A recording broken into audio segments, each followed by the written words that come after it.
If he goes to Golden State or somewhere else, it'd be like he's chasing Michael Jordan, goes trying to win more championship. He don't have no affiliation with those other teams. His only affiliation where he was born was Cleveland, Ohio. So I think he should go back to Cleveland. The word to describe what he's doing is grandstanding. Ooh. Grandstanding. I believe that he already knows where he wants to go. You following this LeBron thing? I'm not following this LeBron thing at all. I got a life. I got a life. His only move, in my opinion, is to go back to Cleveland. It used to be completely free to enjoy the game of basketball, but now it has become ridiculously expensive just to watch your home team play live. The creativity is gone. Every single play is just another three-pointer. Hand-checking is a myth, and you can't even play defense without a referee's whistle blowing constantly. The NBA might have just changed everything forever, with massive multi-billion-dollar stakes, leaving fans wondering if the entire league is falling apart or evolving. If he goes to Golden State or somewhere else, it'd be like he's chasing Michael Jordan, goes trying to win more championship. He don't have no affiliation with those other teams. The absolute rot in the system starts right at the top with the massive explosion of sports betting partnerships. The league's commercial alignment with major gambling giants has completely turned traditional broadcasts into glorified betting commercials, shifting the main focus entirely away from the pure athletic competition of the game. You following this LeBron thing? I'm not following this LeBron thing at all. I got a life. I got a life. His only move, in my opinion, is to go back to Cleveland.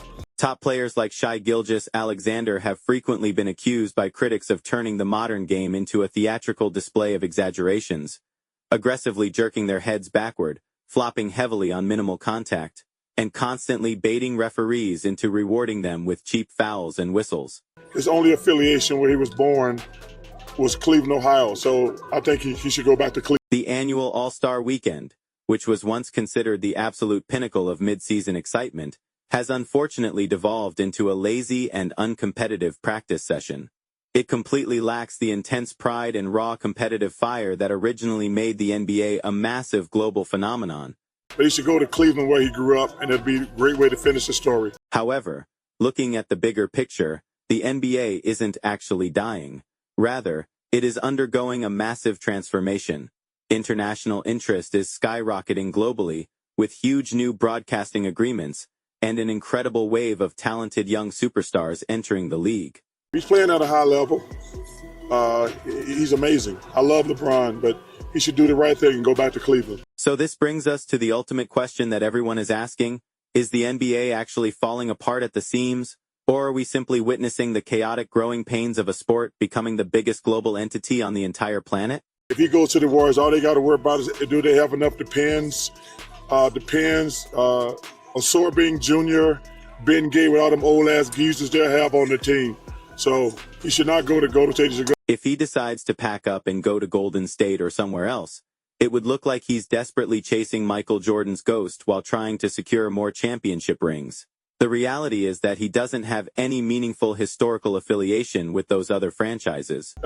Between Steph, Draymond, Jimmy Butler, and LeBron, they'd have to get a lot of depends, a lot of Being Jr., Ben Gay, with all those old-ass geezers on the same team. Basketball legend Charles Barkley delivered a very serious and unfiltered warning live on national television, stating quite bluntly that LeBron James is still anxiously chasing Michael Jordan's legendary status rather than forging a completely unique path of his own. They are too old. They're only going to be older. They were too old last year, and they're only going to be older. And older people don't do but one thing, they die. Barkley strongly argued that winning another championship ring under those specific shortcut circumstances wouldn't actually be about the joy of winning alone. It would still fundamentally be about trying to close an impossible legacy gap with Jordan. Old people don't get healthy, old people die. So yeah, they're just a bunch of old geezers now. They've had a great run, it's over. According to major analysts, the only move that carries genuine historical meaning and completely avoids unnecessary public criticism is returning right back to where your own incredible professional story originally started. The word to describe what he's doing is grandstanding. Ooh. Grandstanding. I believe that he already knows where he wants to go. Charles Barkley certainly didn't hold back his thoughts when talking about the Warriors' veteran roster, openly questioning whether aging stars can realistically deliver the high-level physical performance everyone expects in today's fast-paced game. And in my opinion, it's, to this point, the best place is Cleveland. I mean, they have all their pieces still. At the end of the day, no matter how talented or gifted a player might be, absolutely nobody manages to beat the calendar forever. Time keeps marching forward, and the harsh physical demands of a long season eventually catch up to everyone. To me, it's just the writing's on the wall that he's probably going to be heading back to Cleveland. I don't see it working with Miami. Moving forward into the deeper analysis of this massive career-defining situation, veteran analyst and former players like Kendrick Perkins also step directly into this ongoing heated media discussion with a very clear perspective. When you look closely at all the available options on the table, the writing on the absolute wall points directly in one direction.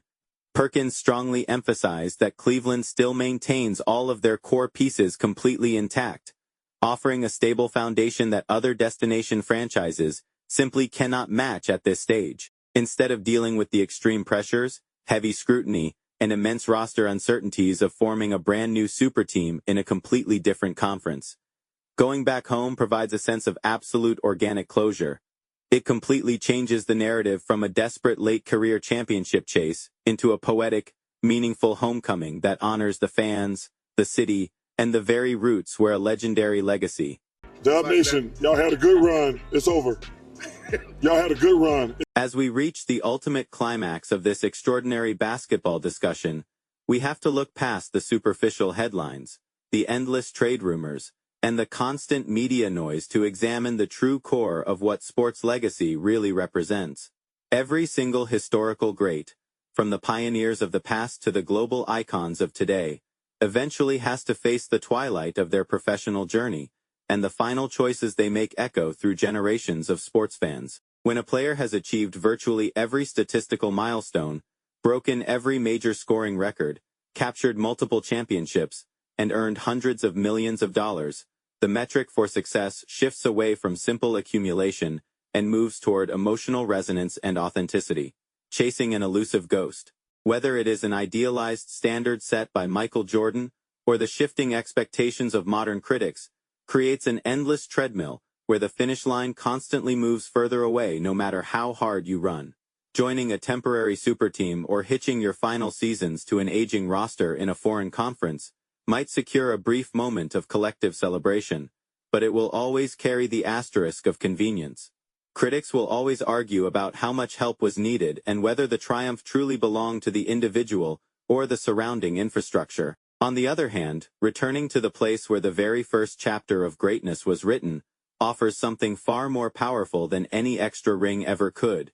It offers absolute narrative completion, undeniable loyalty, and a poetic circle of life that unites a player with the passionate community that first believed in their potential. It transforms a business decision into a heartfelt tribute, turning an athlete into an immortal cultural symbol of their hometown.